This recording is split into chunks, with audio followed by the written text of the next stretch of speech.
Hey, what's up guys? Today, I'll show you a drama sci-fi film. Last words. Spoiler ahead. Watch out and take care.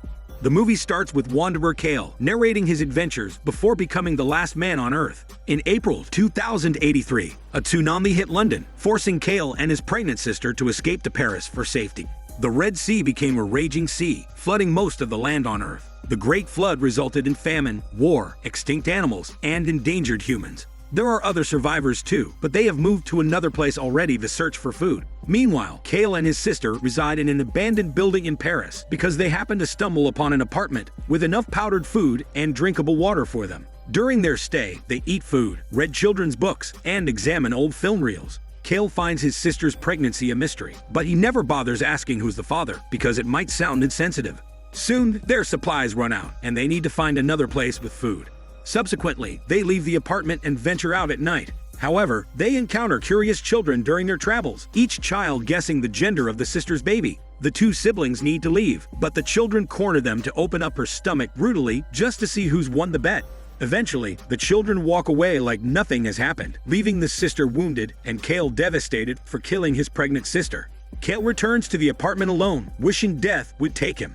In September 2084, Kale commits to a lonely journey, searching for supplies to survive. He traverses endless deserts and ghost towns as he travels to Bologna. Kale arrives in Bologna 1 month later, but no one seems to be around anymore. Subsequently, he searches for any resources and supplies in the area. During his search, he discovers a dark tunnel, but the end of the hallway is locked by a gate. When he tries to break open the door, he hears an animal growling at him and sees flashing lights. The noise startles him enough to escape the tunnel, but he needs to enter in case there are supplies inside, so he takes a bamboo stick as his weapon and trespasses beyond the gate. Kale enters the room, where he encounters an old man sleeping peacefully on the floor. Kale demands the beast's location, which he has heard, and the old man chuckles at his enthusiasm. The old man leads Kale deeper into the tunnel and then plays a video of a lion and a man wrestling using a projector. The animal noise is nothing but audio from a movie. The old man was a renowned filmmaker prior to the disastrous events on Earth. The filmmaker gives Kale canned food and water since he's obviously starving. The filmmaker originally wants Kale to leave, but he allows him to stay for a while to watch films with him. He explains that the plastic strips are called film fragments that carry permanent memories. Later on, the two men watch more movies together about food, pleasure, and comedy. They also watch a video of a man illuminating that every person needs to celebrate and enjoy the present moment because the present is what makes life wonderful. The two men eventually separate to sleep, but the filmmaker can't rest because he's not isolated. Therefore, he asks Kale to just leave the place because he prefers to die alone. The filmmaker admits that he enjoyed watching with a stranger after years of isolation. Regardless, he insists Kale to leave and instead follow the call to Athens, where hope lies and more people live, since he's still young with more chances to live at the present time. The filmmaker then separates from Kale so he can finally poison himself. However, Kale catches him in time to intervene, and he impulsively steals a glass and then drinks it. Unaware that the water contains methane alcohol, Kale collapses onto the filmmaker. The filmmaker takes Kale to another room and takes care of him while he's out.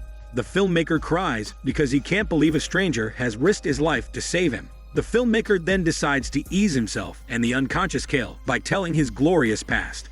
Back in the day, the filmmaker made movies in Los Angeles and then eventually retired and settled in Amsterdam with his family. After the Great Flood, he and his family traveled to the residual lands of Germany, but during the journey in Geneva, his companion died. Afterward, the authorities mandated old people to only drink a liter of water weekly. The filmmaker couldn't bear to see his children live in such a horrible system, so they escaped even though it was forbidden and punishable. He still remembers his 3 daughters' names up to this date. He can't help but regret not killing them sooner, so they wouldn't have to experience hardship. Kale eventually wakes up amid the storytelling. Afterward, the filmmaker provides him with materials to build a camera. Kale soon tries to assemble them, but he's unaccustomed to how to build a camera. The filmmaker then gives him a manual on how to build one. The filmmaker tries to go back to sleep, but he gets uneasy upon seeing Kale feeling troubled by all the building mechanics, so he chooses to accompany him in the end. He then introduces Kale to some inventive chemistry. The two men collaborate to create the last batch of celluloid on Earth, which is mainly used for storing movies or photographs. The filmmaker impresses upon Cale the significance of celluloid in their current times because he needs to understand that these records leave a trace of their existence on Earth, even if no one would still be alive enough to watch them. In January 2085, Cale and the filmmaker travel together to Athens. They bring a cart carrying a projector, films, food stocks, and Cale's unfinished camera. At first, Cale's oblivious to why the filmmaker wants to bring all of these items, but he trusts him enough to carry them all. The two men shortly stop on a cliff to rest. Then the filmmaker reminisces about going to school, and Cale wonders what it's like to attend one because he never had a chance to learn formally. Soon, the two men resume their journey. Amid the travel, the filmmaker tells Cale that people years ago knew the electrical grid was soon to collapse, which led them to rush into making handmade film stocks and manual projectors. They later arrive in a ghost town to search for a missing spring for the camera. Cale believes they might find one in Athens, but the filmmaker doubts he can even reach the place due to his old age. Besides, the filmmaker firmly believes that Athens is long gone, for the Red Sea has already submerged half of its land, while the sand has covered the remaining ground.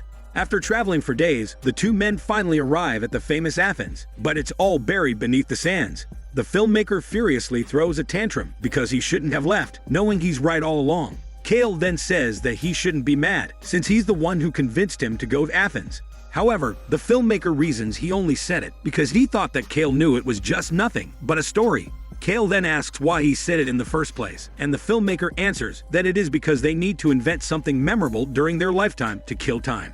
The two men venture deep into the deserted city of Athens until they reach the Red Sea.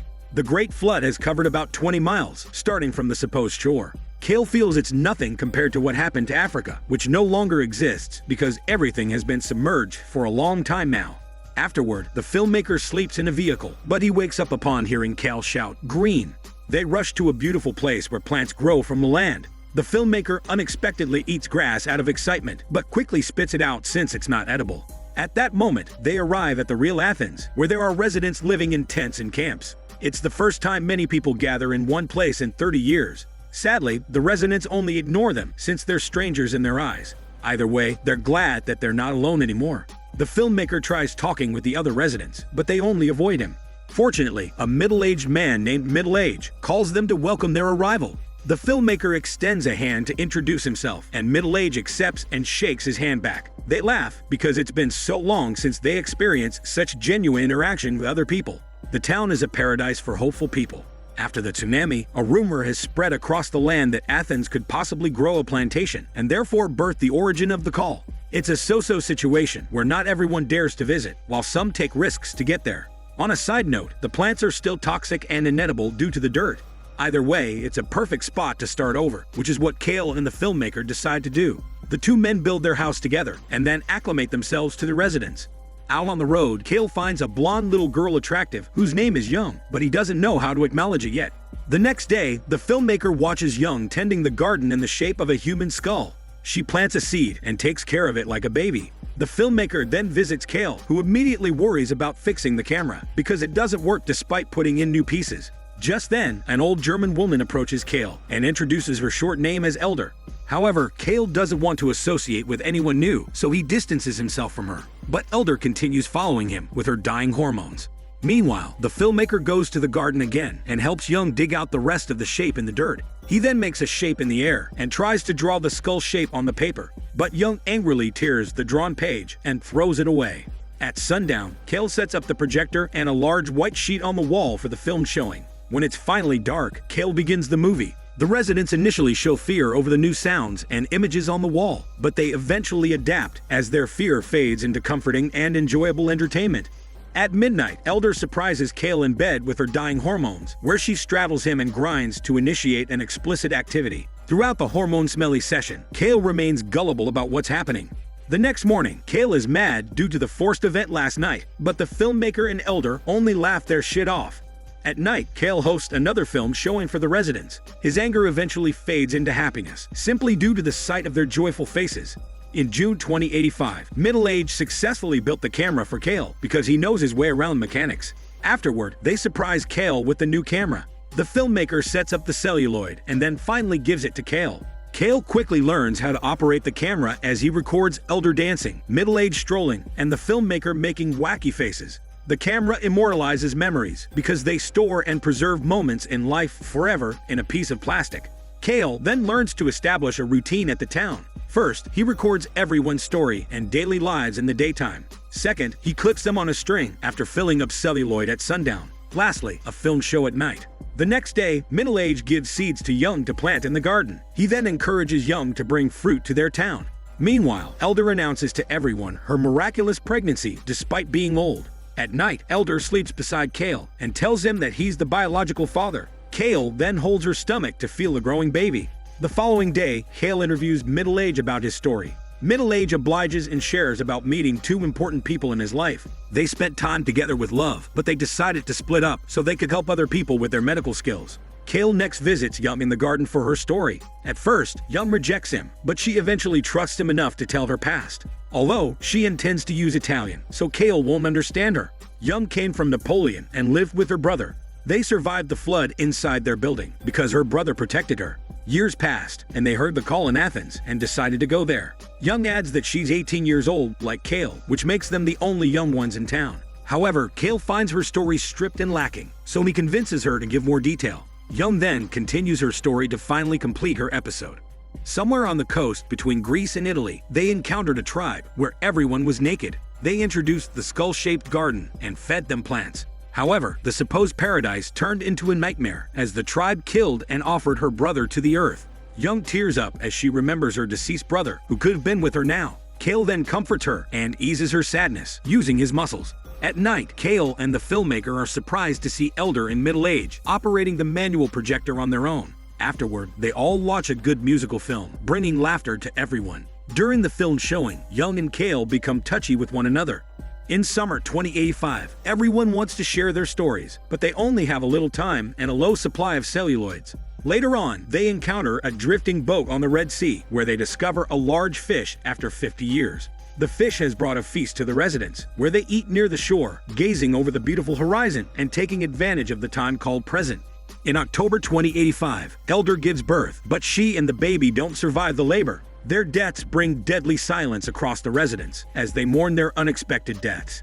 Since Elder's passing, things have gone south in the town. It's November 12. A sick Siberian man arrives in the town. Unfortunately, he carries an unknown virus, which had spread across the residents. Due to the virus, their population has been reduced from 397 to 212. In February 2086, everyone has caught the virus, and it's only a matter of time before they all die. The catastrophic virus drops their population to 59. In April 2086, the population drops to 40, giving everyone a little guessing game of who's going to be the last person. Middle-Age tries to help everyone, but he himself is sick too. At night, Kale witnesses Middle-Age killing everyone in their sleep, including Young. The next morning, Middle-Age looks at Kale and the filmmaker for the last time before killing himself. In June 2086, the only ones left are Kale and the filmmaker. The filmmaker gazes over the cliff, reminiscing about his worthwhile life, feeling grateful for the people he met, and blessed to experience once again that other people watched his films after many years.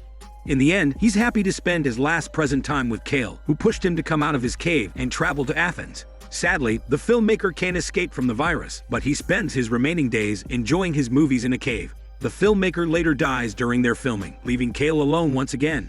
The movie ends with Kale talking to the camera. He expounds and says that even though he's the last person on Earth, he won't stop filming to continue his call. Besides, no one can really predict their death, and so it's better to record the present time to preserve the memory forever. Subsequently, Kale operates the manual projector, watching films all alone, but he's happy to be alive at the moment. In the end, Kale coughs too, implying that soon the sickness will kill him, the last person on Earth. This is Daniel CC Movie Channel. Stay safe and enjoy your day.